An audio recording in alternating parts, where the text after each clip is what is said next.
So I thought today would be a good day to highlight 5 healthy choices that we can make for our life. And this is for our mental, emotional, spiritual life. So let's talk about those today. This is Sandi Maki with a little bit of heavy breathing just before midnight. I was reading an article, and this article had talked about things that people who know that their time here on earth has come to an end, things that they contemplate or things that they think about. So, the lessons that I took out of this were that your life is up to you, happiness is your choice, people are what matter, let your feelings out, and live for you and not anyone else. So, let's talk more about each of those. Your life is up to you. So often, I think people, including myself, live into what we think other people expect of us. Whether it's, getting through high school and going to college, or getting into a certain field, and once you're in that field, making certain choices so you can do this and do that, and whether or not to start a family. A lot of those things come from outside influences before we really take the time to figure out what is it that I really and truly want.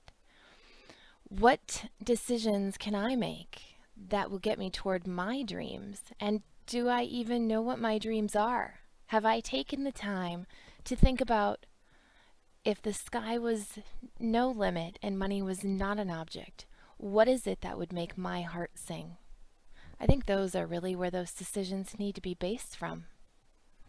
And we pay attention too much to what other people expect of us, and when we live up or we don't live up. It's not for someone else to judge where we are. It's not for someone else to judge what we do. But we let them. And then we let this affect our reality. I would say that it's up to us, and we get to decide what in our life is important and what in our life we're going to do. Happiness is a choice. We all, every day, get to decide everything about our day, whether we're happy or we're sad. And I know I've had those days where I wake up, open my eyes, and somehow I just don't feel happy. Well, it's on those days that you get to work extra hard at convincing yourself that you are happy.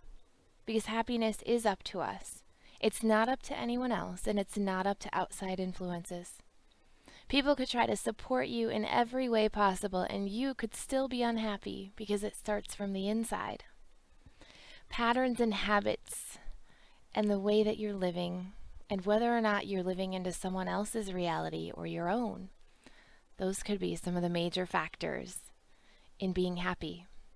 A lot of people also feel some sort of guilt, perhaps, when they're happier than those around them. Shame on everyone else for not stepping back and giving someone who's incredibly happy that space to be happy, but really, is it shame on them, or is it you that's letting it in? I know sometimes if things are troubling people around me, I do get that sense, well, who am I to be so happy right now? But that's the best time to be happy because you can lead by example and you can show people that happiness is up to them. And there's no reason to be unhappy no matter what it is. It's all choices and it's all perspective. And you can find gifts in every moment. So happiness is not something to run away from, it's something to run into.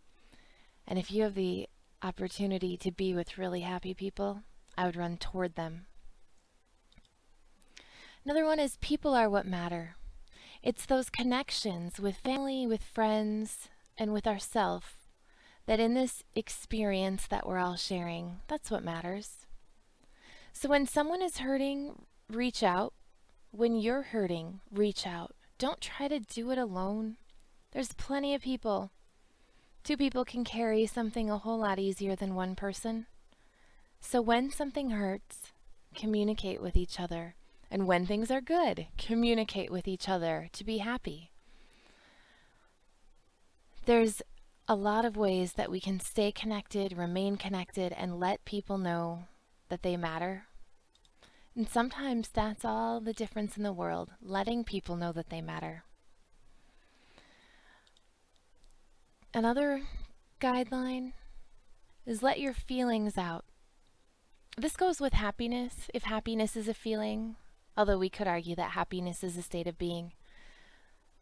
Happiness, sadness, feeling melancholy, feeling mellow, feeling puzzled. Communicate those feelings. I know that this, again, depending on your cultural, social, family, sometimes it's easier than others. Some people are taught and shown how to do this, and in other situations, it's better to be seen and not heard. So, of course, sharing feelings would be a taboo subject. You know what? Screw that. Share your feelings.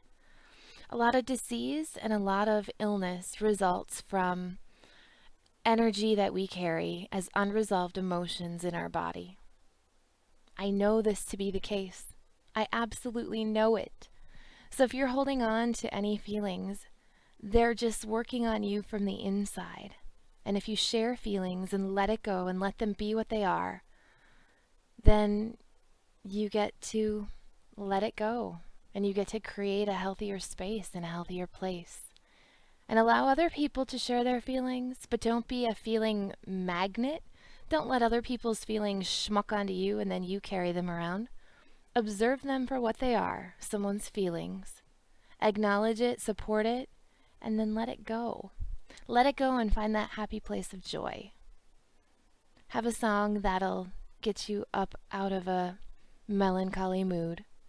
Or if you ever feel like you've been sharing with someone, because I know a lot of times we try to support each other. If you've been sharing with someone and they've been sharing with you, and then you feel like all their stuff is schmucked on you, get up and bounce around. Make a conscious decision to get that energy off and let it go back into the universe. I was talking with a group this past week. It was my mastermind group, and we were talking about feelings. And when we have a feeling that's a good feeling or a bad feeling, and we send some of these bad feeling vibes out into the universe, somebody asked, well, isn't it just waiting for the next person? And the answer to that is no. If you send bad feelings or unwanted feelings or schmucky feelings back out into the universe, they are not just waiting for someone else to come and get them. Because the feeling is associated with a perception. And that perception starts within you. So what you perceive as a feeling that's not wanted or undesirable, when you release that energy, it goes back out into the universe and it's neutral until it finds a new place for it to be. So it's all in your perception, and it's all in my perception, whether that takes a positive charge or a negative charge. So putting that energy back out into the universe essentially neutralizes it. So that's really the best thing that we can do. Live for yourself and not for anyone else. Not what people expect, not what is required. Live for yourself and let yourself be happy. When we feel like we're not living for ourselves, I think is when some of those things start to fall apart. And sometimes you can't find the inner motivation to keep going or to be positive that you'd like. And sometimes, depending on how far people are in their spiral, living for themselves becomes the least relevant factor for them. Again, that's why it's so important to tell people that they matter. Let's take the time to think about the way we feel and the way that we dream. And then let's live into that and let's share our happiness with others. What you'll hear me talking about is showing up and twinkling. When you're twinkling, you're on track. You're living into what you are wanting and what makes your soul shine.